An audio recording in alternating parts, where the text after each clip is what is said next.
Steve, the special session revives issues that did not pass, like voting changes and a controversial transgender sports bill.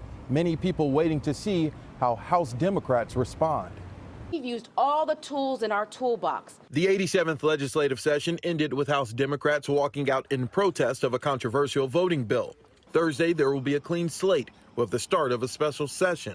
Governor Abbott put 11 items on the agenda, including voting changes, bail reform, and the strengthening of a critical race theory bill that already passed. These bills didn't pass for a reason. And so, shoving this bad policy down the throats of Texans. I invite anyone who's critical of what we're doing here in the Texas House to take a look at what we're going to produce and show me where there's voter suppression. I see voter integrity. Republicans are already making changes to what they call an election integrity bill. Months ago, SB 7 would have changed early voting hours on Sundays. Lieutenant Governor Dan Patrick and House Speaker Dave Phelan say that and a rule that would make it easier to overturn election results will be taken out. We should keep the Sunday voting the same. 11 a.m. is very reasonable to me. The law is still expected to have other restrictions, a ban on drive-through and 24-hour early voting. It would also add a voter ID component to mail-in ballots. Dallas State Representative Jessica Gonzalez is the vice chair of the Elections Committee. She says whatever bill Republicans present will still be viewed as voter suppression. I mean, I can say for certain that whatever bill that ultimately ends up, passing the House, if it does, we probably wouldn't vote on it, but at least, we can minimize the damage that would cause Texans. Thomas Marshall is a political science professor at UT Arlington. It's going to be controversial.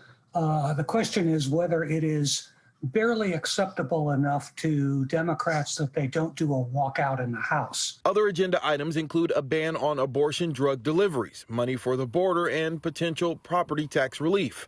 A transgender bill that would require a student to play by their birth-given gender failed to pass during the regular session, but Governor Abbott has revived it.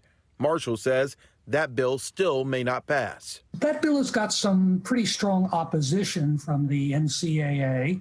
And recently, I think the Supreme Court has been sending signals that they're pretty skeptical about legislation which disadvantages transgender people, not necessarily athletes. So, that bill's got some problems in terms of getting enough leverage to pass. The Speaker isn't apparently very fond of it at all.